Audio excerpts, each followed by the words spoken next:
श्रीराम जय राम रघुराम।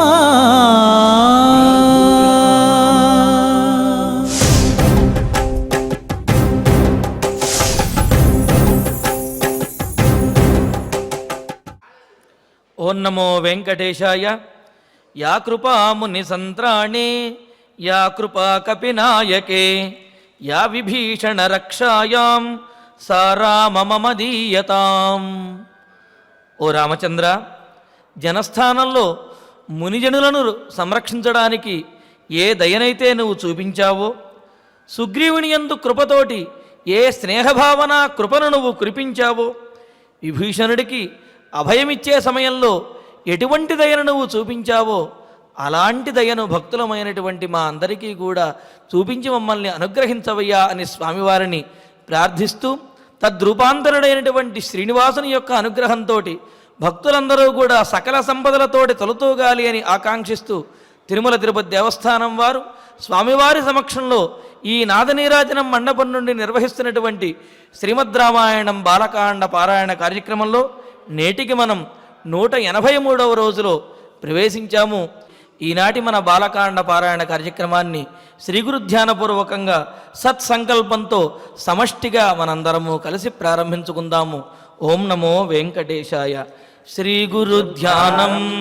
గురుర్బ్రహ్మ గురుర్విష్ణు గురుర్దేవో మహేశ్వరః గురుః సాక్షాత్ పరం బ్రహ్మ తస్మై శ్రీ గురవే నమః.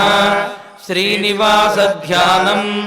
శ్రీవేంకటాచలాధీశం శ్రియాధ్యాసితవక్షసం శ్రితచేతనమందారం శ్రీనివాసమహం భజే.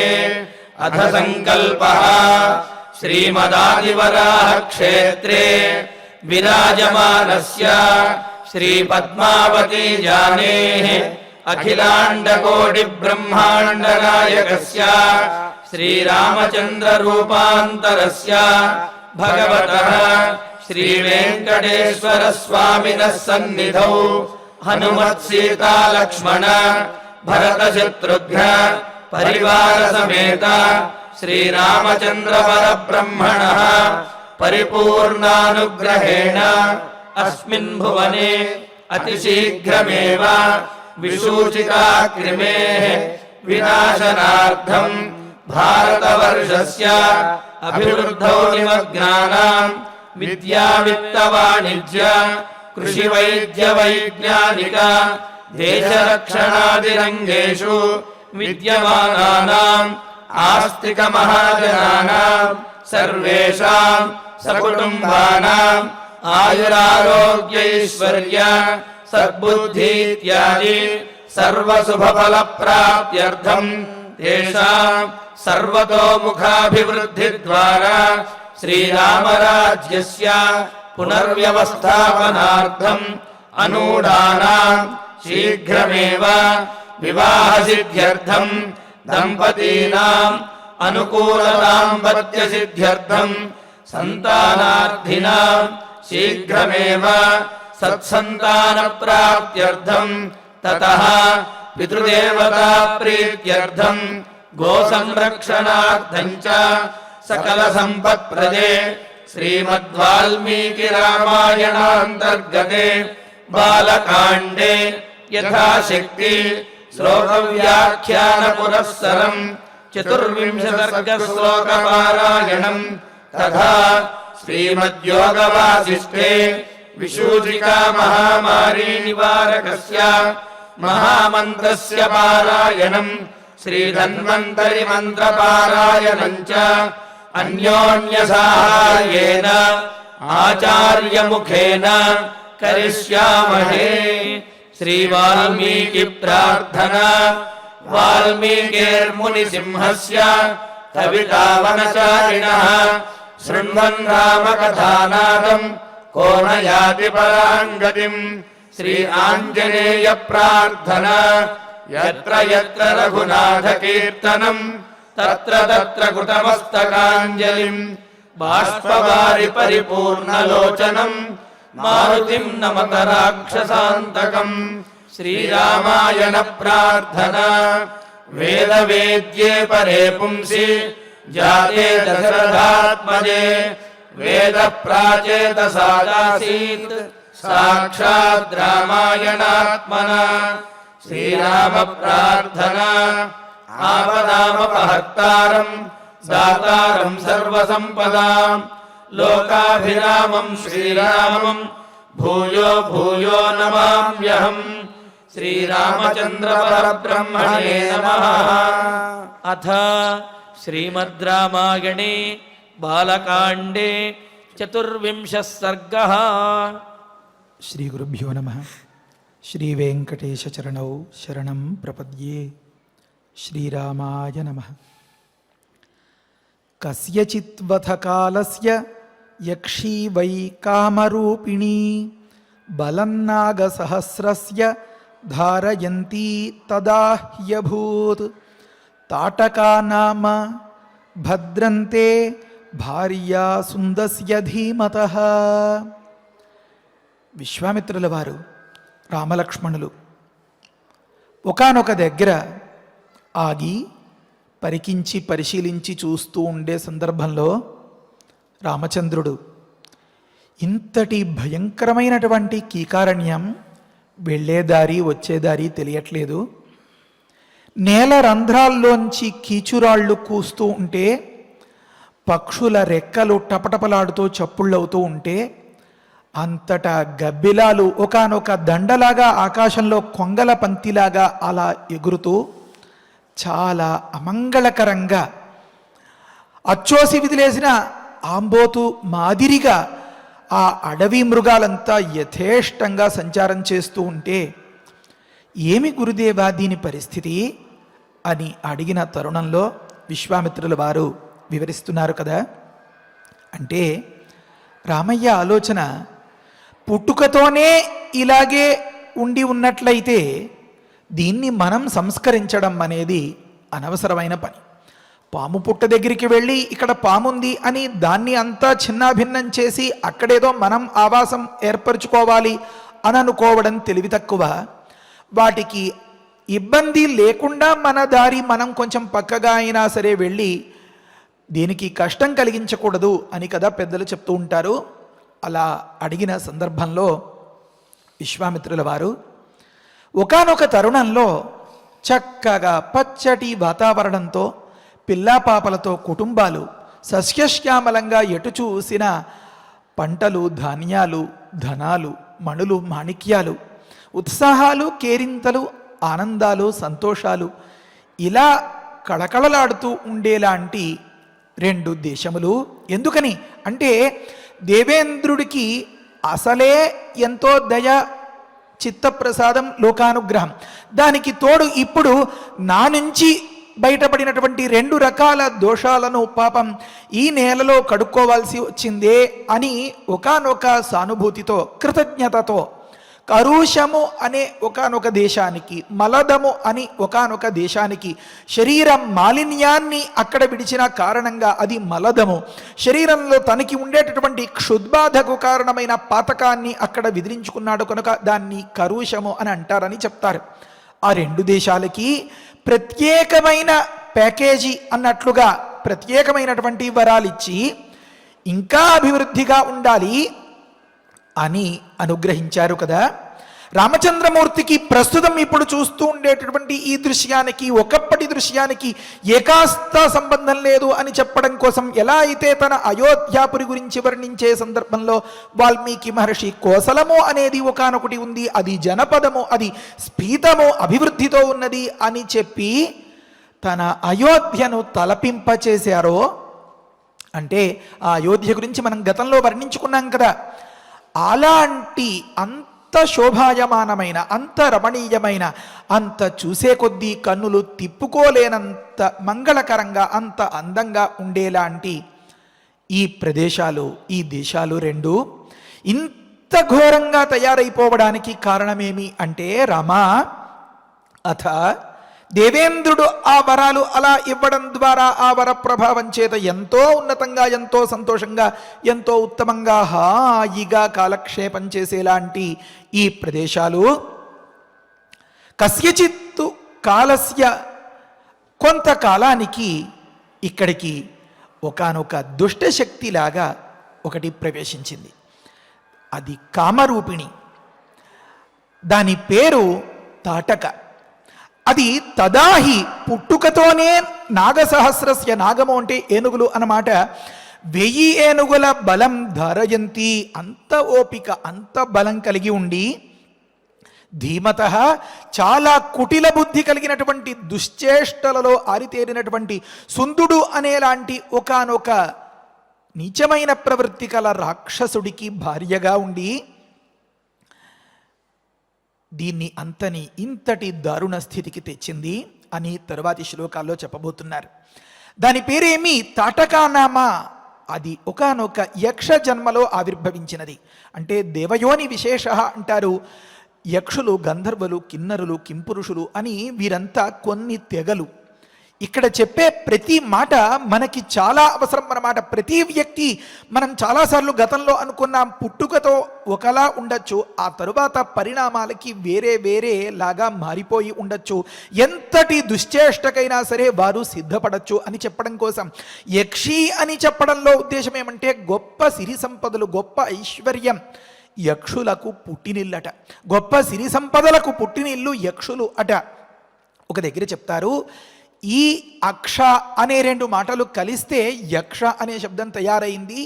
ఈ అనే దానికి ఏకాక్షర కోశము అని ఒకటి నిఘంటువు పెద్దలు చెప్తారు.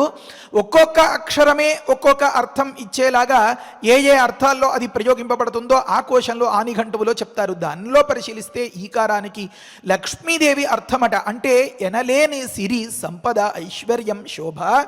దానిని అక్ష్ణోతి, దాన్ని పొందేవారు కనుక యక్ష అనే పేరు పెట్టారట ఆ తెగకు.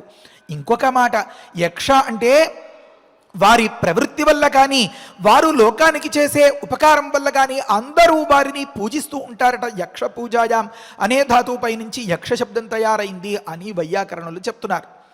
ఇలా పరిశీలిస్తే ఎంతో పూజార్హమైన లక్ష్మీదేవి నిత్యం వరించి అక్కడే నెలవు ఉండేలాంటి ఎంతో ఉత్తమ జాతీయురాలైన ఒకానొక తాటక అని మొదలుపెట్టారన్నమాట. ఈ తాటక ప్రకృతంలో, ప్రస్తుతంలో ఎంతటి దుర్మార్గురాలో చెప్పాలి అంటే దాని తాలూకు సంతతిని చెప్తాను వినురామ. దాన్ని బట్టే నువ్వు అర్థం చేసుకోగలుగుతావు. మారీచో రాక్షస పుత్ర యస్యా శక్రపరాక్రమ. 100 అశ్వమేధ క్రతువులు చేసి శతక్రతువుగా పేరు తెచ్చుకుని దాన్ని కాస్త తగ్గించి షార్ట్ ఫామ్లో అన్నట్లుగా శతలో శ, క్రతువులో క్ర రెండింటినీ కలుపుకున్నట్లుగా శక్ర అని వ్యవహరించుకుంటూ దేవతలందరికీ కూడా ఆధిపత్యం వహించు, దేవతల ద్వారా లోకంలో ఏ ఒక్కరికి కూడా ఏ కష్టం రాకుండా రేయింబవళ్ళు శ్రమపడుతూ ఉండేటటువంటి దేవేంద్రుడున్నాడే, అంతటి దేవేంద్రుడికి వైదిక ధర్మాన్ని అవలంబించడం వల్ల, ఈ యజ్ఞయాగాది క్రతువులు చేయడం వల్ల వచ్చినటువంటి ఆ బలము వీడికి అడ్డదారిలోనే వచ్చేసింది కనుక శక్కురునితో సమానమైన బలము కలవాడు ఒకడున్నాడు. అతడి పేరే మారీచుడు. అతడు యస్యాహ పుత్ర. ఏ తాటకకి కొడుకో, ఇంకా ఆ తాటక గురించి నీకు నేను చెప్పక్కర్లేదు, నీ అంతటి నీకే అర్థమవుతుంది అన్నారు. అప్పుడు మారీచుడు గురించి కాస్త వివరిస్తూ వృత్తబాహు మహావీర్య విపులాస్య తను మహాను రాక్షస భైరవాకార నిత్యంత్రసజతే ప్రజా. విచిత్రం ఏమంటే అతడి బాహువులు చాలా గుండ్రంగా ఉబ్బి, అంటే కండలు తేరి ఉన్నాయన్నమాట. ఎలా? బ్రాహ్మణోత్తములు నిష్కల్మషంగా ఆ పరమాత్మను ఆరాధించేలాంటి సందర్భంలో తపోనిష్టలో ఉన్నటువంటి మహనీయులు, మునులు, మహర్షులు, బాటసారులు, ఏ పాపం ఎరుగని సాధుజీవులు, మెత్తని మృదు మధురమైనటువంటి తీరుతో ఉండేలాంటి మహనీయులు, వీరందరినీ ఇలా భోజనమైన తర్వాత ఏదో మన పిల్లలు కాలక్షేపం కోసం అన్నట్లుగా, పల్లీలు తిన్నట్లుగా, ఒక్క పలుకులు వేసుకున్నట్లుగా, అలా పట్టిన వాడిని పట్టినట్లుగా, దొరికిన వాడిని దొరికినట్లుగా తినేస్తూ ఉంటే మాంసేన వర్ధతే మాంసం అంటుంది ఆయుర్వేద శాస్త్రం. అంతంతటి కండలు తిరగడానికి కారణమేమి అంటే ఈ బ్రాహ్మణోత్తముల మాంస కళేబరాలు అన్నీ వాడు అలా గుటకాయ స్వాహ అన్నట్లుగా మింగి అంతలా తయారయ్యాడు. వాడు మహావీర్య, వాడికి వీర్యంలో, పరాక్రమంలో, బలంలో ఎదురే లేదు. విపుల ఆస్యతను, వాడు గట్టిగా అలా నోరు తెరిచాడు అంటే ఓ 25, 20 లేకపోతే 30, 40 మంది అవలీలగా అలా అనుకున్నాం కదా, ఒక్క పలుకులు నోట్లో వేసుకున్నట్లుగా అలా వేసేసుకోగలడు. అంతంతటి ఆస్యం వాడిది నోరు. అసలు నోరే అలా ఉందంటే దానికి తగ్గ మిగతా ఆకారం, స్ట్రక్చర్ అంతా ఎలా ఉంటుందో నువ్వే ఊహించుకోరామా అన్నట్లుగా చెప్తున్నారన్నమాట. విపులాస్య తను మహాన్, ఎంతటి విస్తృతమైనటువంటి ఆకారమో చెప్పడానికి లేదు. భైరవాకార, భయంకరమైనటువంటి స్వరూపం. అంటే అతడు రాక్షసుడు కనుక నిత్యం ప్రజాః త్రాసయతే, ఎవడి పేరు చెప్తే పసిపిల్లలు సైతం పాలు తాగడానికి సిద్ధపడరో, అంటే ఏ అమాయకత్వం తెలియని వారు కూడా జడిసిపోయి, బెదిరిపోయి, జ్వరం తెచ్చేసుకుని వణికిపోతూ అమ్మ పక్కలో దూరేస్తూ ఉంటారో, మరి మహనీయులు మహర్షుల మాట ఇంకేమైనా చెప్పాలా? ఎందుకంటే అతడు చేసే దురాగతాలు, చేసినవి చేయబోయేవి అంతా వారు త్రికాల జ్ఞానులు, విషయం తెలుసు కదా. కనుక ఇలా వీరు వారు సాధువులు, మహనీయులు, మహర్షులు, తపోధనులు, యాగనిష్టలో ఉన్నవారు అనే భేదం లేకుండా ప్రజా, ప్రతి ఒక్కరిని కూడా త్రాసయతే, త్రసి ఉద్వేగే అంటారు. గడగడలాడించేలాంటి పరమ దుర్మార్గపు ప్రవృత్తితో, అత్యంతం నీచమైనటువంటి ఒకానొక ఆకారంతో, అంతటి ఘోరమైనటువంటి స్వరూపంతో ఉంటాడు. అలాంటి కొడుకును కన్న ఆ తల్లి గురించి, తాటక గురించి నీకు విడిగా చెప్పాలా అని అంటారన్నమాట. తరువాతి కథలో వివరిస్తారు ఈ ఘట్టం, ఈ ప్రకరణం అంతా.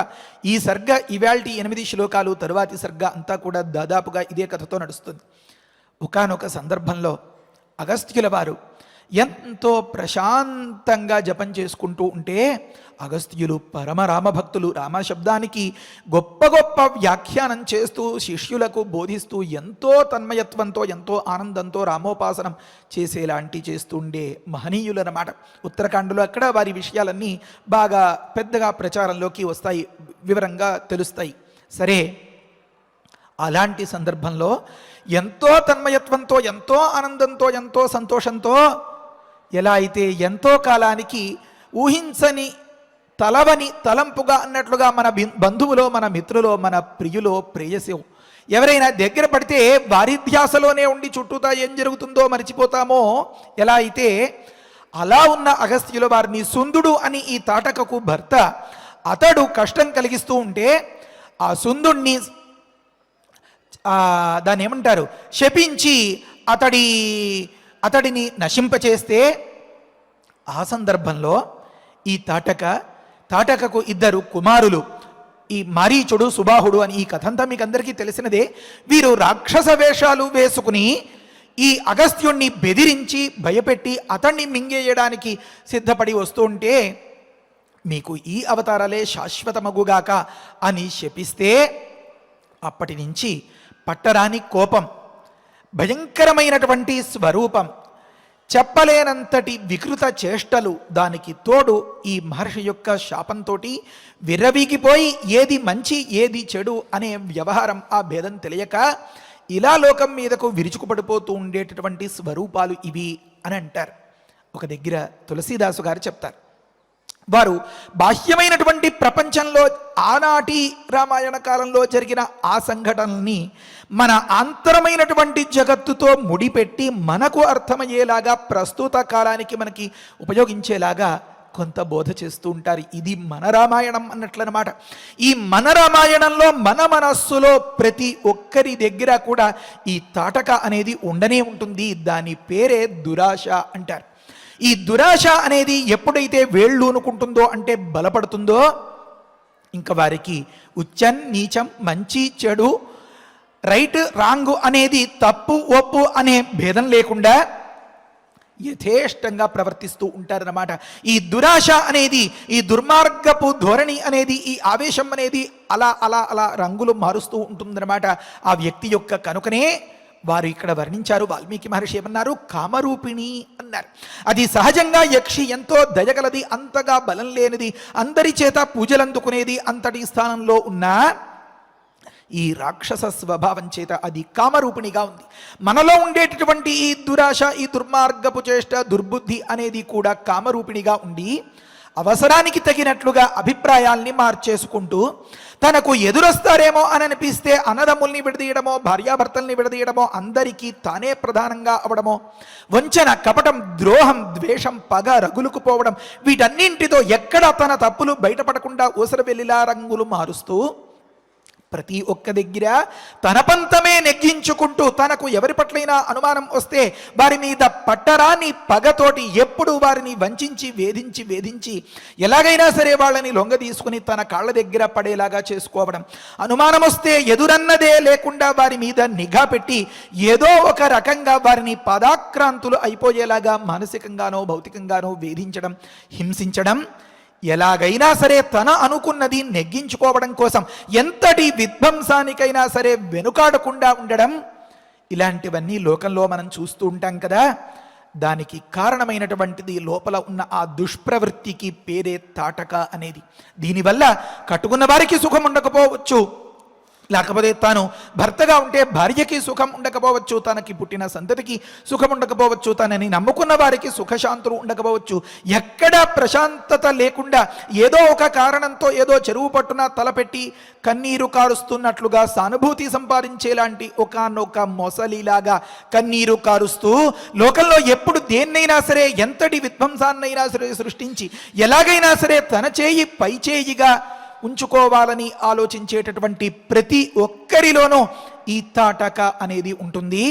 దీనివల్ల లోకానికి అంతకి ఉపద్రవమే తప్ప ఏ కాస్త లాభం లేదు రామా అన్నట్లుగా రాముణ్ణి వంకపెట్టి విశ్వామిత్రుల వారు బోధిస్తున్నట్లుగా వాల్మీకి మహర్షి మనకి బోధిస్తున్నారు అని పెద్దలు పెద్ద పెద్ద విశ్లేషణలు, వివరణలంతా చేస్తారు.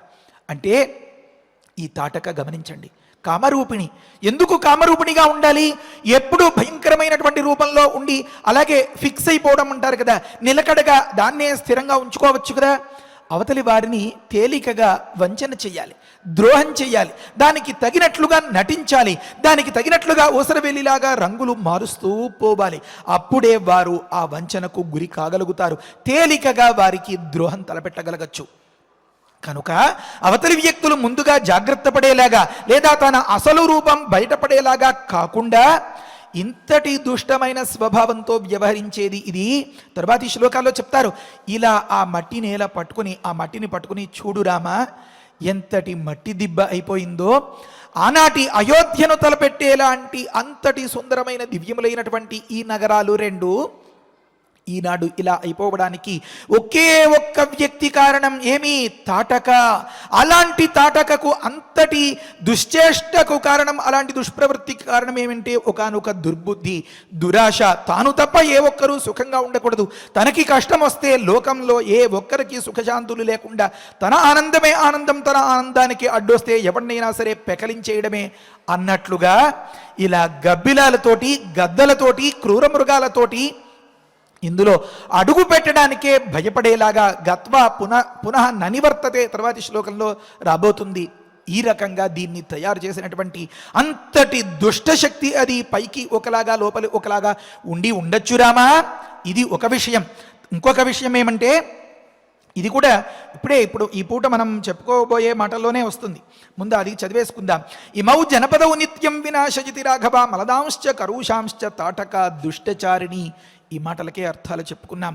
దుష్ప్రవృత్తి ఏమాత్రం భవిష్యత్తు గురించి కానీ, అయ్యో పాపం అనే జాలి కానీ దయ కానీ ఆలోచన లేకుండా దుష్టచారిణిగా ఉండి, తాటక ఇమౌ ఈ రెండు ప్రదేశాల్ని అని ఎలాగా ఇంతకుముందు దేవేంద్రుడు వరం ఇచ్చాడు, ఆ వివరణం అంతా చెప్పారు కదా. అలాంటి కళ్ళు మూసుకుంటే మనకు ఆ స్వరూపం అంతా అయోధ్య మాదిరిగా కనిపించేలాంటి మలదము కరుషము అనే ఈ రెండు నగరాల్ని, ఈ రెండు జనపదాల్ని నిత్యం వినాశయతి, ఎప్పుడు పీడిస్తూ ఉండడమే దాని పని అంతే తప్ప కొంతవరకు చేసేం కదా ఇంకా ఆగుదాం అని అనిపించే ప్రసక్తే లేదన్నమాట. కనుక సేయం పంథానం ఆవార్య వసతి అధ్యర్థయోజనే అత ఏవచ గంతవ్యం తాటకాయా వనం యతః అంటారు.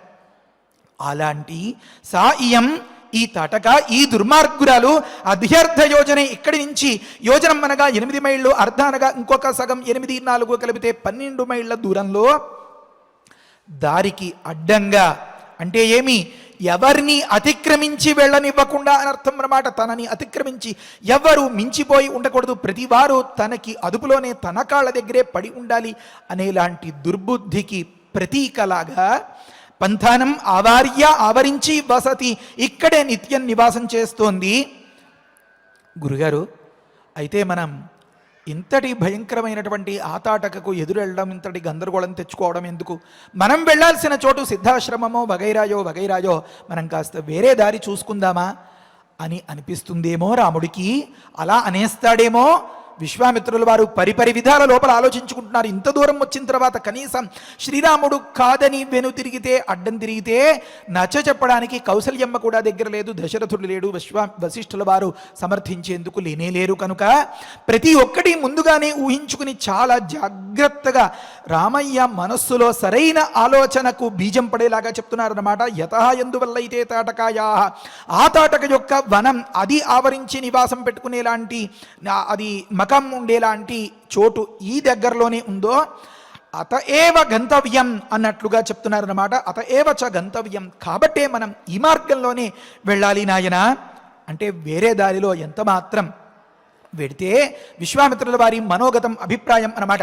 వేరే దారిలో వెళ్ళిపోతే ఈ తాటక యొక్క వధ, సంహారం, ఈ తాటకు రాముణ్ణి ఎదురుపరచడం అనేవి జరగవు. కనుక ఇప్పుడు చక్కబెట్టకపోతే మళ్ళీ చక్కబెట్టలేం. కనుక తన యజ్ఞం అనేది దశరాత్రమేవ మిగిలి ఉంది అని ఇంతకుముందు చెప్పుకున్నారు. అందులో 2 మజిలీలు అయిపోయాయి.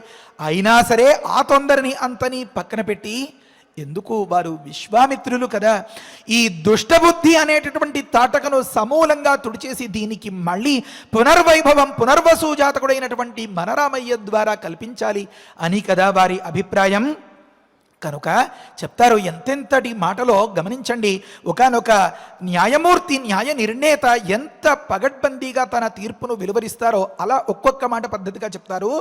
స్వబాహుబలమాశ్రిత్య జహి ఇమాం దుష్టచారిణీం మన్నియోగాదు ఇమం దేశం కురు నిష్కంటకం పునః అంటారు.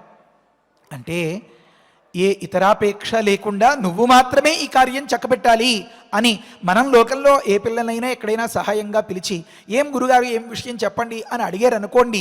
ఆ సందర్భంలో నాయన ఇది కార్యం అంటే ఇప్పుడే వస్తానండి, మా ఫ్రెండ్స్ని వాళ్ళందరినీ వెంట పెట్టుకుని వస్తాను అని చెప్పి ఇంకా మళ్ళీ తుపాకీ గుండుకి దొరకకుండా, కంటికి కనిపించకుండా పలాయనం చిత్తగించేస్తే మా నాన్నగారికి చెప్పి కాస్త సేనల్ని పంపించమందాం గురుగారు, ఇంకా సహాయం తీసుకుని బాగా యుద్ధం చేద్దాం అని అనుకుంటే, గురుగారు నాకు ధనుర్బాణాలు వేయడం అదంతా ఏదో చెట్టు కొమ్మల మీద అక్కడ బాగా అభ్యాసం, కానీ ఇలాంటి తాటక దగ్గర ఇంతవరకు అనుభవం లేదు, కనుక ఈసారి బాగా అనుభవం గడించి వద్దాం అని మడమ తిప్పితే కానే కాదనమాట. అలా వీలు కాదు అని ఎంతటి తపోబలంతో మంచిగా వెళ్ళిరండి మీకు జయం కలుగుగాక అని చేసినటువంటి ఆ మహనీయుల యొక్క, మునుల యొక్క, ఆ వేదవేత్తల యొక్క వాక్ శుద్ధితో చేసిన ఆ ఆశీర్వచనం వృథా కాదు. కనుక రాముడిలో భయం అనే ఈ 2 అక్షరాలకి కనుక బీజం పడినట్లయితే ఎంతటి ప్రోత్సాహాన్ని, ప్రోద్బలాన్ని కలిగించినా ఇంకా తన వల్ల కానే కాదు. కనుక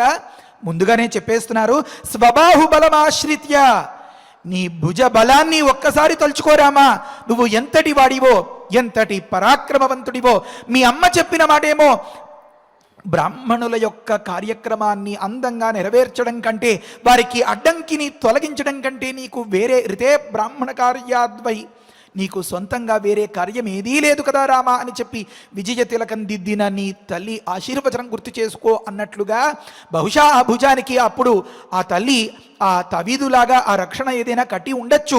విశ్వామిత్రుల వారు దానికేసి చూసి స్వబాహుబలమాశ్రిత్య అన్నట్లుగా చెప్పి ఉండొచ్చు. కనుక నీ భుజబలం తలుచుకోరామా, కనుక నువ్వు దేనికి బెదిరే పని లేదు, బెరుకు అంతకంటే అవకాశం లేదు. బెరుకుకి స్వబాహుబలమాశ్రిత్య ఇమాం అని చెప్తున్నారు అన్నమాట.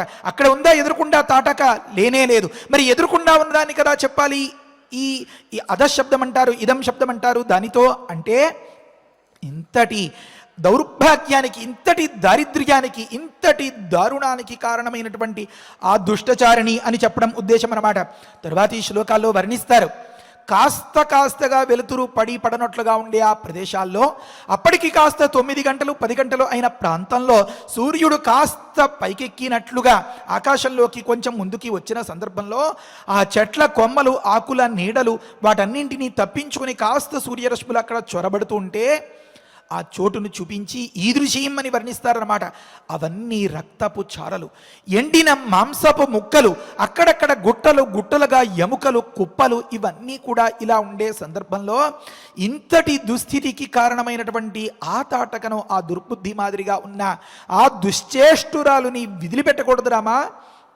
ఇమాం దుష్టచారిణి జహి అని చెప్తున్నారన్నమాట. ఎందుకని? మన్నియోగాతు, నా ఆజ్ఞ వల్ల. రాముడికి ఎంత కాదన్న జాలి, దయ, ఇవి ఏదో రెండు రకాల ఉచ్ఛ్వాస నిశ్వాసులుగా ఉంటాయి. సకృదేవ ప్రపన్నాయ తవాస్మీతి చ యాచతే అభయం సర్వభూతేభ్యః దదామ్యే తద్వ్రతం మమ అన్నాడు. ఎంతో ప్రేయసి ప్రియురాలుగా ఉన్నటువంటి ఇల్లాల్ని పట్టుకెళ్ళి ఎక్కడో పెట్టి ఎక్కడ ఉందో తెలియకుండా నానా అగచాట్లు పడితే తప్ప ఆ అంచనా, ఆ ఆచూకీ తెలియని స్థితిలో ఇంతకీ కారణమైనటువంటి ఆ రావణాసురుడు ఎదురుపడి ఒకానొక సందర్భంలో విల్లంబులు, రథాదులు వగైరాలు ఏమీ లేక ఒంటరివాడైపోతే అప్పుడు కూడా దయదలిచి నాయనా వెళ్ళి నీ సామగ్రిని అంతా సమకూర్చుకుని రేపటి రోజునరా మళ్ళీ మనం యుద్ధంలో కలుద్దాం అని చెప్పాడు. అంటే ఇప్పటికైనా మించిపోయింది లేదు. ఇప్పటికైనా ఒక్కసారి రావణాసురుడు వచ్చి నాకు నువ్వే ఆశ్రయం అని కనుక ఒక్క మాట అన్నట్లయితే ఇంత అపరాధాన్ని కూడా క్షమించేస్తానన్నాడే. కనుక జాలి, దయ, ఇవి రెండు ఊపిరి మాదిరిగా ఉన్నటువంటి రామచంద్రుణ్ణి చూసి ఒక మాట అన్నారు, స్వబాహుబలమాశ్రిత్య. మళ్ళీ రెండో మాట, మన్నియోగాతు, నేను శాసిస్తున్నాను. నియోగం అంటే శాసనం అన్నమాట. నేను ఆజ్ఞాపిస్తున్నాను రామా, ఎట్టి పరిస్థితుల్లో నువ్వు దీన్ని నిర్వహించాల్సిందే. అదేమి తల్ల, తండ్ర, ఉపనయనం అది వగైరా చేసిన వశిష్ఠుల వారా, ఎవరు మీరు నన్ను ఆదేశించడానికి అని అనిపిస్తుందేమో. ముందుగా మాటలన్నమాట. అంటే అక్కడ ఎక్కువ మాటలకి అవకాశం లేదు. నిదానంగా కూర్చోబెట్టి బుజ్జగించి జోగొట్టి ఏదో హితోపదేశం చేద్దామంటే అంత గడువు లేదు. ఆ సందర్భంలో మరి వీళ్ళు ఇక్కడ మాట్లాడుకుంటూ ఉండే లోపే మరి వెనక నుంచి వచ్చి ఏ తాటగా ఒక్కసారి అమాంతం మింగేస్తే కథ సమాప్తం. కనుక అతడిలో వేరే ఆలోచనే అనేది రాకుండా అలా ముందు జాగ్రత్తగా చెప్తున్నారన్నమాట. మన్నియోగాతు అనడంలో ఒక తాత్పర్యం ఏమి అంటే ఎంతో కాలం నుంచి కష్టంగా ఆర్జించినటువంటి బల, అతిబల అనే మంత్రోపదేశం నీకు చేసిన కారణంగా, మంత్రోపదేశం చేసినటువంటి గురువుగా నేను చెప్తున్నాను, నువ్వు ఈ పని చేసి తీరాల్సిందే. స్త్రీ అని చెప్పి ఏ కాస్త నువ్వు జాలి చూపించడానికి వీల్లేదు అని చెప్తారన్నమాట. కనుక ఇమం దేశం పునః నిష్కంటకం కురు అన్నారు. ఈ ప్రదేశాన్ని అంతని కూడా, కంటకము అంటే ముళ్ళు అనమాట, ఆ ముళ్ళులాగా బాధించేలాంటి ఈ దుర్మార్గురాల యొక్క దుశ్చేష్టలకు తావే లేకుండా అంత సుఖంగా, శాంతిగా, సంతోషంగా ఉండేలాగా నువ్వు మళ్ళీ దీనికి పునర్వైభవాన్ని తెచ్చిపెట్టాలి నాయన రామచంద్ర అని ఉపదేశం చేస్తున్నారన్నమాట. తరువాతి మాట, నహి కశ్చిదిమం దేశం శక్నోత్యాగంతుం ఈదృశం యక్షిణ్యా ఘోరజా రామ ఉత్సాదితం అసహ్యయా. ఎంత మాత్రం సహించరాని దుశ్చేష్టలు ఆ దుర్మార్గురాలివి. ఎంత వంచన, ఎంత ద్రోహం, ఎంత కామరూపం, ఎంత కపటం, ఎంతటి దారుణమైనటువంటి దుష్ప్రవృత్తి. రాబోయే మాటల్లో ఆ తాటక యొక్క స్వరూపాన్ని గురించి వర్ణిస్తారు. హనుమద్ రామాయణంలో ఉంది ఆ మాట. దాన్ని ఒక్కసారి తలుచుకుంటేనే చాలు ఆ దుర్మార్గురాలు ఎంతటి భీకరమైనటువంటి ప్రవృత్తితో, ఎంతటి దుర్మార్గంగా ఉంటుందో అర్థమవుతుంది. కనుక రామా, ఘోరయా అసహ్యయా యక్షిణ్యా ఉత్సాదితం, పరమ భయంకరమైనటువంటి ప్రవృత్తితో, ఏకాస్త జాలి, దయ, నీతి, నిజమాలు, మంచి చెడు, విచక్షణ, వివేకం అనేవి లేకుండా అసహ్యయా, ఎంత ఓర్చుకుందామన్నా సరే, సహనం అంటే ఓర్పు అన్నమాట, ఓపిక పట్టలేనంతటి దుర్మార్గపు చేష్టలతో ఉన్న యక్షిణ్యా, ఆ యక్షిణిగా ఉన్న, అంటే గమనించండి, పరమ పూజ్యురాలుగా ఉండి ఇంతటి దుర్మార్గానికి పాల్పడుతున్నా అని తాత్పర్యం అన్నమాట. దీని చేత ఉత్సాదితం, సర్వనాశనం చేయబడినటువంటి ఈ ప్రాంతమంతా కూడా ఈదృశం, ఇటువంటిది చూడురామా, మాంసపు ముక్కలు, నెత్తుటి చారలు, ఎముకల పోగులు. ఇప్పుడు మనం వింటూ ఉంటే, గమనిస్తూ ఉంటే ఆ పక్షులు పటపటపటపట రెక్కలు కొట్టుకుంటూ ఉంటే ఎక్కడో దేన్నో ఈ క్షణంలో అలా అంతం చేసేస్తూనే ఉందన్నమాట. నిన్న ఇందాకటి రోజున మనం అనుకున్నాం కదా, నిత్యం వినాశయతి అని, రాత్రి లేదు పగలు లేదు. ఈ రకంగా ఉత్సాదితం సర్వనాశనం చేయబడినటువంటి ఈ దృశ్యం, ఇటువంటి ఇమం దేశం ఎలా ఒకానొకప్పుడు దేవేంద్రుని యొక్క వరప్రసాదం వల్ల ఎంతో మంగళకరంగా నిత్య కళ్యాణం పచ్చతోరణం అన్నట్లుగా కళకళలాడుతూ ఉండేలాంటి ఈ ప్రదేశానికి కనీసం ఆగంతుం రావడానికి కూడా కశ్చితు నశక్నోతి, ఎవ్వడు శక్తుడు కాలేడు, వచ్చినవాడు తిరిగి వెళ్ళనే లేడు అని విడిగా చెప్పాలా? కనుక ఏతత్తే సర్వమాఖ్యాతం యథైతద్దారుణం వనం యక్ష్యాచ ఉత్సాదితం సర్వం అద్యాపి ననివర్తతే అంటారు. యథా ఏ రకంగా అయితే ఏతద్వనం ఈ కీకారణ్యం అంతా, అంటే ఒకానొకప్పుడు దేవేంద్రుని యొక్క వరప్రసాదంతో పచ్చగా ఉన్నటువంటి ఈ ప్రాంతం దారుణంగా యక్ష్యా సర్వం ఉత్సాదితం, ఈ యక్షిణి చేత సమస్తము కూడా సర్వనాశనం చేయబడిందో, అంతేకాదు ఇంతటి నాశనం చేసిన తర్వాత పోనీ అయిపోయిందిలే అని ఊరుకుని ఇక్కడి నుంచి తప్పుకుని పోతుందా? అద్యాపి ననివర్తతే, అయినా సరే ఇక్కడి నుంచి ఇంకా పోదు. అంటే వ్యక్తుల మీద పగ, కోపం, లేకపోతే ద్వేషం, సర్వనాశనం చేసేయాలి అనే భావం ఉంటే ఎంతటి దారుణానికి తెగించినా కూడా ఆ లోపల ఉన్నటువంటి ఆ దుర్మార్గపు చేష్ట, ఆ దుర్బుద్ధి అది శాంతించదు, అణగదు అన్నమాట. దీనికి అంతకీ కారణం తర్వాతి వాటిల్లో వివరిస్తారు. తీవ్రమైనటువంటి కోపానికి ప్రతీక ఈ తాటక అనేది. క్రోధమూర్ఛిత అని వర్ణిస్తూ ఉంటారు. తర్వాతి మాటల్లో వస్తుంది అదంతా. అంటే పట్టరాని కోపంతో ఒళ్ళు తెలియని స్థితిలో ఉంటే మూర్ఛపోయినట్లుగా, పిచ్చెక్కినట్లుగా, విచ్చలవిడిగా విచక్షణ లేకుండా ప్రవర్తిస్తోంది అని తాత్పర్యం అన్నమాట. కనుక ఇంతటి దుస్థితికి రప్పించాక కూడా ఇక్కడ ఇప్పట్లో ఏ మొక్కైనా మలుస్తుందో లేదో సందేహమే అన్నట్లుగా ఇంతటి దిబ్బలుగా తయారు చేసేసినా కూడా ఇంకా శాంతించకుండా అద్యాపి ననివర్తతే, ఇవాల్టికి కూడా ఇక్కడి నుంచి వెనుకకు మరలి వెళ్ళట్లేదు. కనుక రామా తదేతత్ సర్వంతే ఆఖ్యాతం, దీన్ని అంతని కూడా నీకు వివరించబడినది అని అంటారు అన్నమాట విశ్వామిత్రుల వారు. ఒకానొక సందర్భంలో చెప్తారు, అశ్వ శస్త్రం శాస్త్రం వాణీ వీణ నరశ్చ నారీచ పురుష విశేషం ప్రాప్య భవంతి యోగ్యా అని. విశ్వామిత్రుల వారు వారి చరిత్ర అంతా రాబోయే రోజుల్లో మనం వివరించుకోబోతాం. దాన్ని పరిశీలిస్తే గొప్ప పౌరుషానికి ప్రతీకగా ఉంటారు. దేన్నైనా సరే తన బలంతో, తన ప్రతాపంతో, తన ప్రయత్నంతో నెగ్గేయచ్చు అవలీలగా అని గొప్ప వాదనకు కట్టుబడి ఆ గొప్ప దృక్పథంలో, ఆలోచన సరణిలో ఉండేటటువంటి విశ్వామిత్రుల వారు అనుభవించి ఆ అనుభవంతో పండిపోయి తన తపస్సులు కానీ, తన వీరత్వం కానీ, తన వ్యవహారం కానీ ఏది సమగ్రంగా ఈ రాక్షస శక్తిని నిర్మూలించడానికి తగదు అని గుర్తిరిగి తెలివి తెచ్చుకుని తేరుకుని ఒకానొక యోజక తత్ర దుర్లభ అన్నట్లుగా ఏ సందర్భంలో అయితే ఎంతటి విలువైన ఉపాయం ఉన్నా, ఎంతటి లక్ష్యం అవతల ఉన్నా దాన్ని తేలికగా సాధించాలి అంటే దాన్ని సమగ్రంగా అనుసంధానం చేసి ప్రయోగించేవాడు గొప్పవాడు. అలాంటి వాడు కనుక దొరికినప్పుడు మాత్రమే ఆ లక్ష్యాన్ని ఛేదించగలుగుతాం అనే శాస్త్రం నీతులు చెప్తున్నాయో, ఆ రకంగా ఒకానొక సమర్థుడైనటువంటి సంయోజకుడు కోసం వెతుక్కుంటూ మన రాముడి దగ్గరికి వచ్చాడనమాట.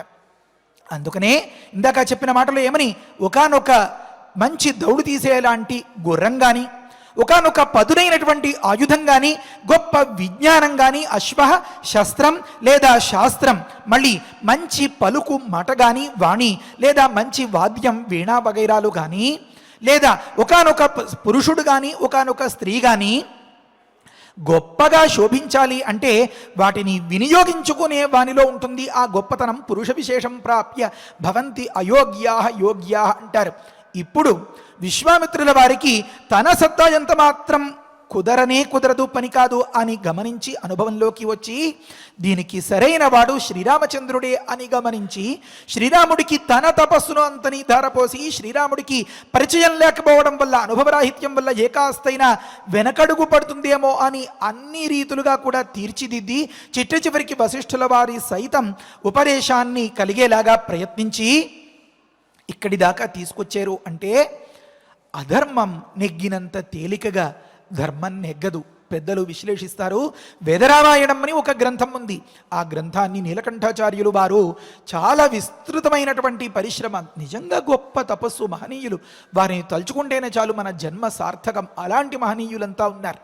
అలాంటి మహనీయులు ఋగ్వేదంలో వేద మంత్రాల ద్వారా రామాయణ కథ ఎక్కడెక్కడ ఉందో దాన్ని అంతని ఓ దగ్గరకు చేర్చి వేదమంత్ర రామాయణం అనే పేరుతో దాన్ని సిద్ధం చేశారు. దాన్ని ఒకానొక మహనీయులు, ఒకానొక సాధు పుంగవులు మైత్రేయ మహర్షి అని వారు ఆంధ్రీకరించారన్నమాట. దానిలో వివరించి చెప్తారు.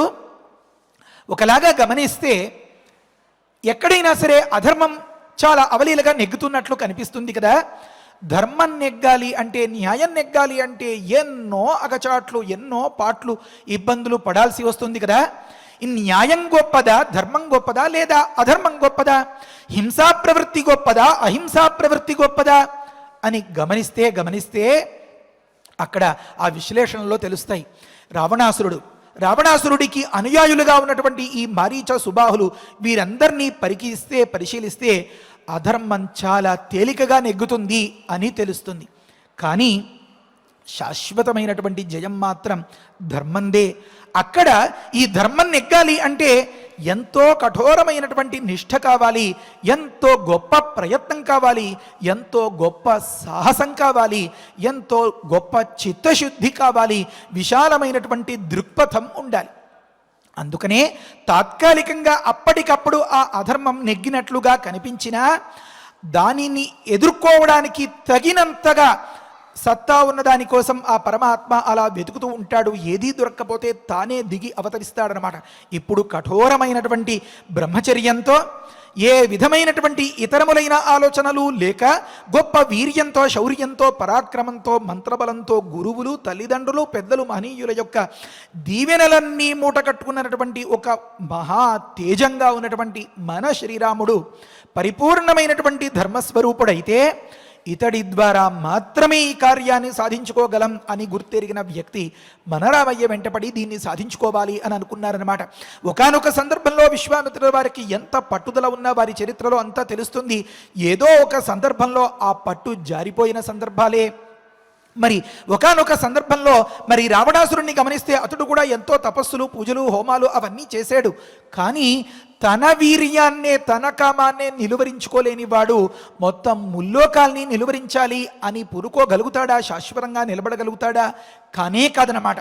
కనుక అలాంటి లోపల బయట ఉన్న ఈ షడ్వర్గాలుగా ఈ వ్యవహరించేటటువంటి వీటన్నింటినీ కూడా తన ప్రసన్నమైనటువంటి మనస్సుతో, విచక్షణతో, వివేకంతో చక్కదిద్దగలిగినటువంటి నేర్పు, ఓర్పు కలిగినటువంటి మహనీయుడు మన రామయ్య. కనుక అంతటి వయస్సు ఉన్నటువంటి, అంతటి తపశక్తి ఉన్నటువంటి ఆ మహనీయుడైన ఏదో ఒకానొక తుపాకీ తూటాన్ని తుపాకీలో అనుసంధానం చేసి గురి చూసి విడిచిపెట్టినప్పుడు మాత్రమే అది లక్ష్యాన్ని ఛేదించేలాగా తన మంత్రసారాన్ని అంతని రామయ్య చేతిలో అర్పణ చేసి రామయ్య ద్వారా ఈ వ్యవహారాన్ని చక్కదిద్దాలి అని, మానవమాత్రుడు కనుక ఏకాస్తైనా గమ్ముని ఆలోచన తప్పిపోతుందేమో అని నీ బాహుబలాన్ని గుర్తించు, ఈ మహనీయుల యొక్క ఆక్రందనల్ని, ఆర్తనాదాల్ని గమనించు.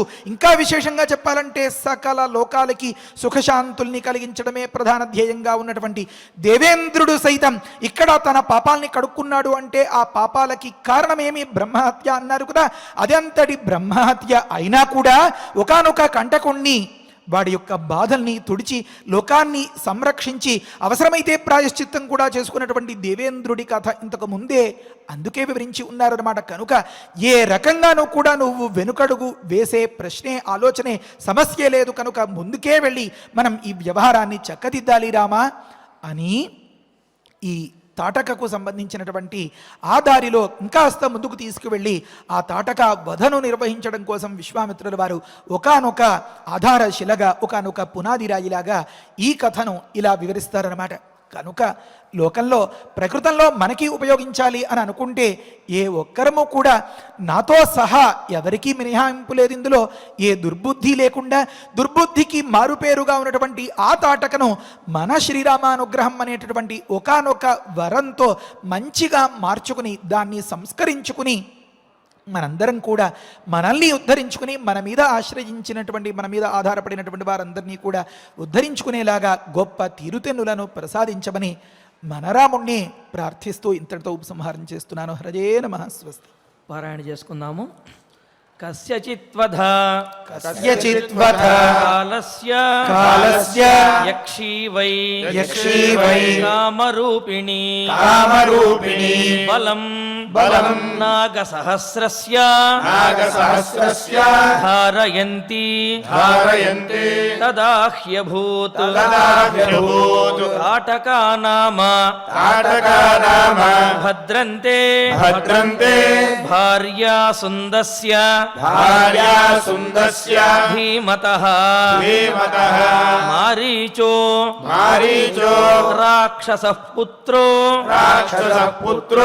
యస్యాః శక్రపరాక్రమః వృత్తబాహుః మహావీర్యః విపులాస్య తనుః మహాన్ రాక్షసః భైరవాకారః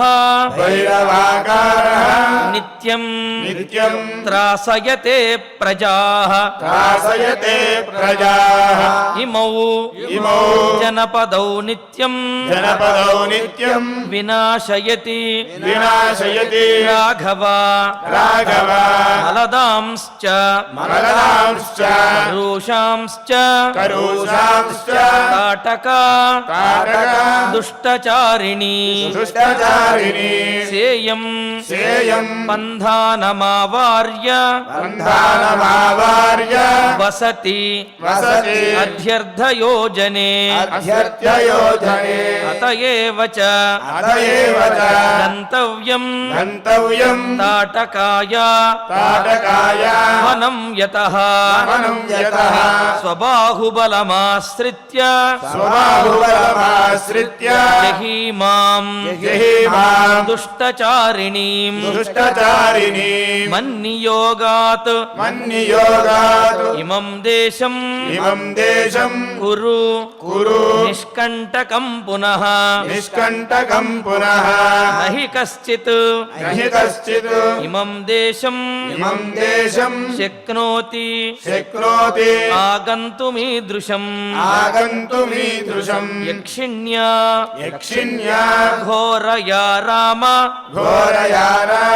ఉత్సాదితం అసహ్యయా ఏతత్తే సర్వమాఖ్యాతం యథైతత్ దారుణం వనం యక్ష్యా చ ఉత్సాదితం సర్వం అద్యాపి న నివర్తతే ఇత్యార్షే శ్రీమద్ రామాయణే బాలకాండే చతుర్వింశః సర్గః. భయంకరమైనటువంటి ఆ అటవీ ప్రాంతంలో సంచరిస్తున్నటువంటి ఆ విశ్వామిత్రుడు ఆయనతో పాటు ఉన్నటువంటి రామలక్ష్మణుడికి తన ఈ మరుద కరుషము అనే ఆ ప్రదేశం యొక్క వైశిష్ట్యాన్ని తెలియజేసి, ఈ ప్రదేశం ఒకప్పుడు ధనధాన్యములతోటి తొలతూగేటటువంటి సస్యశ్యామలంగా ఉండేటటువంటి ప్రదేశము, అయితే ఇక్కడికి తాటక అనే ఒకానొక యక్షకన్య, అంటే యక్షకన్యగా ఉండి శాపవశాత్తు రాక్షసి ప్రవృత్తితోటి రాక్షసిగా మారినటువంటి ఆమె యొక్క పుత్రులైనటువంటి మారీచుడు మొదలైన వారితోటి ఈ ప్రాంతాన్ని హింసిస్తూ, ఈ ప్రాంతంలో వారినందరిని కూడా హింసిస్తూ అనేకమైనటువంటి అకృత్యములను సలిపి ఈ ప్రాంతాన్ని ఈ విధంగా భయంకరంగా తయారు చేసింది అని చెబుతోంది. ఇక్కడ ఆ మలద కరుష దేశంలో ఉన్నటువంటి ప్రజలేమి తాటకుకేమీ అపాయము కానివ్వండి, ఏమైనా ద్రోహము కానివ్వండి చేసింది ఏమీ లేదు. కానీ దుష్ట ప్రవృత్తి కలిగినటువంటి వారు సుఖంగా ఉండేవారిని, ఆనందంగా ఉండేవారిని చూచి ఓర్వలేరు. మరి ఆ విధంగా ఈ ప్రదేశం అంతా కూడా సస్యశ్యామలంగా ఉంటే ఓర్వలేక ఈ విధంగా నాశనం చేసేసింది అని చెప్పి విశ్వామిత్రుల వారు బాధపడుతూ చెబుతూ, కావున నీవు నీ బాహుబలంతో ఆ తాటకను వధించాలి. మన్నియోగాత్, నా యొక్క ఆదేశానుసారము నా చేత నియోగించబడినటువంటి నీవు ఆ తాటకను వధించాలి అని చెప్పి ఇక్కడ గురుబుద్ధిర్ విశేషత అని చెప్పినట్లుగా అన్ని రకాలైనటువంటి ధర్మాధర్మములు విచారించే నేను నీకు చెబుతున్నాను. కావున స్త్రీవధ చేయవలసినటువంటి అవసరం ఏమన్నా ఏర్పడుతుందా, పాతకం ఏమన్నా చుట్టుకుంటుందా, ఇటువంటి ధర్మాధర్మ విచారణ చేయవలసినటువంటి అవసరము లేదు. నా మాట ప్రకారము నువ్వు ఆ తాటకను వధించు. దాంట్లో వచ్చేటటువంటి ఏదైనా అపాయములు కానివ్వండి, ఏదైనా పాపములు ఉంటే వాటినన్నింటినీ నేనే భరిస్తాను అన్నట్లుగా తాను బాధ్యత వహించి తాటక వధకు శ్రీరామచంద్రుణ్ణి ప్రేరేపిస్తున్నాడు. పైగా ఇక్కడ కూడా చెబుతున్నాడు, నీవు మాయలతో కాదు బాహుబలాన్ని ఆశ్రయించి నీవు వధించాలి అని చెప్పి చక్కగా రామచంద్రమూర్తి యొక్క బాహుబలాన్ని కూడా గుర్తు చేస్తూ తాటక వధను చేయటానికి, లోక కళ్యాణాన్ని ఆచరించడానికి రామచంద్రమూర్తిని ప్రేరేపిస్తున్నారు. మరి అటువంటి శ్లోకాలను మనం చక్కగా పారాయణ చేసుకున్నాము. ఇక ఇప్పుడు ఫలశ్రుతి నుండి మంగళాంతం వరకు మనందరము కలిసి పారాయణ చేద్దాము. ఫలశ్రుతి కుటుంబ వృద్ధిం ధనధాన్య వృద్ధిం స్త్రియశ్చ ముఖ్యా సుఖముత్తమంచ శ్రుత్వా శుభం కావ్యమిదం మహార్థం ప్రాప్నోతి సర్వాం భువితార్థ సిద్ధిం. శ్రీరామచంద్ర పరబ్రహ్మణే నమః. అథ శ్రీమద్యోగవాసిష్ఠే ఉత్పత్తి ప్రకరణే ఏకోనసప్తతితమః సర్గః.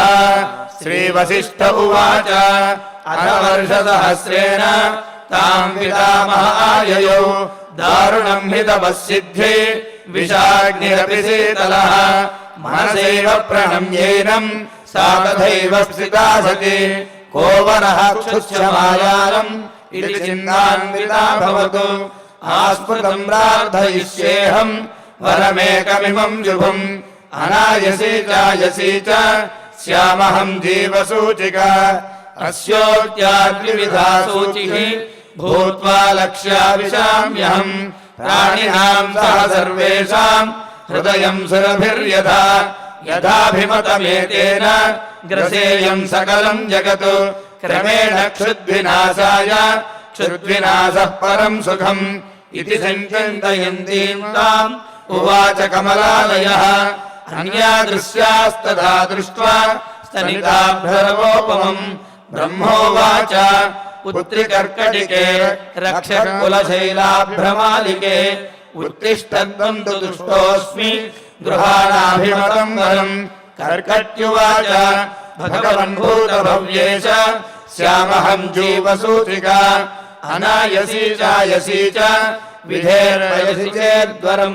శ్రీవసిష్ఠ ఉవాచ ఏవమస్తు చితాముక్త్వా పునరాహ పితామహః.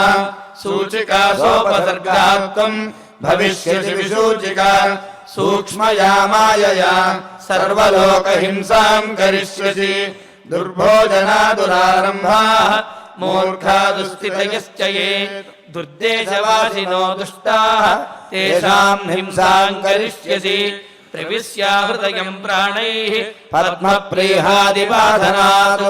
వాతలేఖాత్మికా వ్యాధిః భవిష్యసి విసూచికా.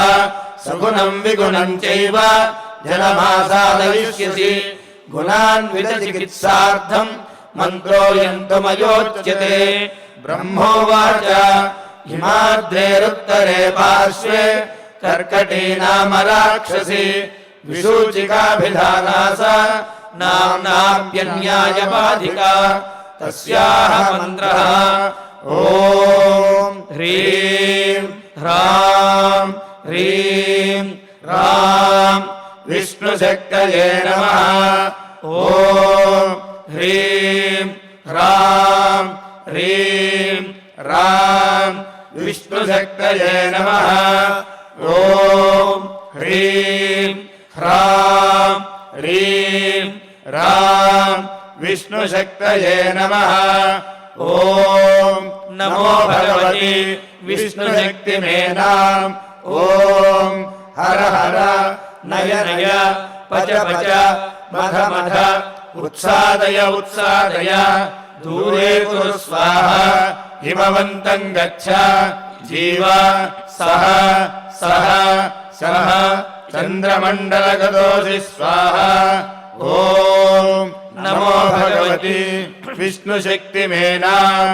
ఓం हर हर नय नय पच पच मध मध उत्सादय उत्सादय दूरे कुरु स्वाहा हिमवन्तं गच्छ जीव सह सह सह चन्द्रमण्डलगतोऽसि स्वाहा ॐ नमो भगवति विष्णुशक्तिमेना ॐ हर हर नय नय पच पच मध मध उत्सादय उत्सादय दूरे कुरु स्वाहा हिमवन्तं गच्छ जीव सह सह सह चन्द्रमण्डलगतोऽसि स्वाहा इति मन्त्री महामन्त्रम् यस्य वामकरोदरे मार्जयेदातुराकारम् तेन हस्तेन संयुतः हिमशैलाभिमुख्येन विद्रुतां तां विचिन्तयेत् कर्कटीं कर्कशाक्रन्दां मन्त्रमुग्धरमर्दिताम् आतुरं चिन्तयेच्चन्द्रे रसायनहृदि स्थितम् अजरामरणं युक्तं मुक्तं सर्वाधिविभ्रमैः साधको हि ऋषिर्भूत्वा स्वाचान्तः सुसमाहितः क्रमेणानेन सकलां प्रोच्छिनन्ति विसूचिकाम् इति गगनगतः त्रिलोकनाथः गगनगसिद्धगृहीत सिद्धमन्त्रः गतः उपगतशक्रवन्द्यमानः निजपुरम् अक्षयम् आयुम् उज्ज्वलश्रीः इति श्रीमद्योगवासिष्ठे उत्पत्तिप्रकरणे 59तमः सर्गः। अथ धन्वन्तरि ध्यानम् अच्युतानन्द गोविन्द विष्णो नारायणामृत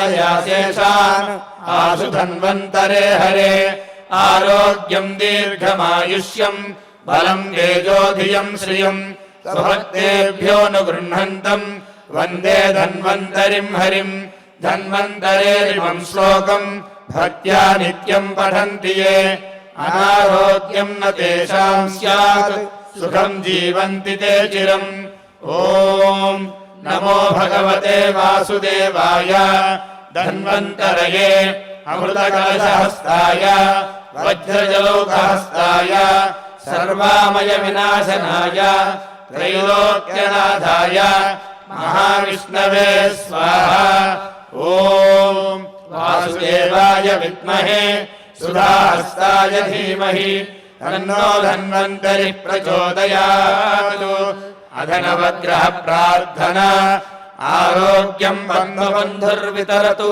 नितराम् सम्पदम् सीतरश्मिः भूयाभम् भूमिपुत्रः सकलगुणयुताम् वाग्विभूतिम् च सौम्यः सौभाग्यम् देवमन्त्री रिपुभयशमनम् भार्गवः शौर्यमार्किः दीर्घायुः सैम्हिकेयः विपुलतरयस्य केतुः आचन्द्रतारम् अरिष्टानि प्रणश्यन्तु दुरितानि भयानि च शान्तिरस्तु शुभम् मेस्तु ग्रहाः कुर्वन्तु मङ्गलम् अथ क्षमा प्रार्थना यदक्षरपदभ्रष्टम् मात्राहीनम् च यद्भवेत् तत्सर्वम् क्षम्यताम् देव नारायण नमोऽस्तु ते अथ भगवत्समर्पणम् कायेन वाचा मनसेन्द्रियैर्वा बुद्ध्यात्मना वा प्रकृते स्वभावात् करोमि यद्यत् सकलम् परस्मै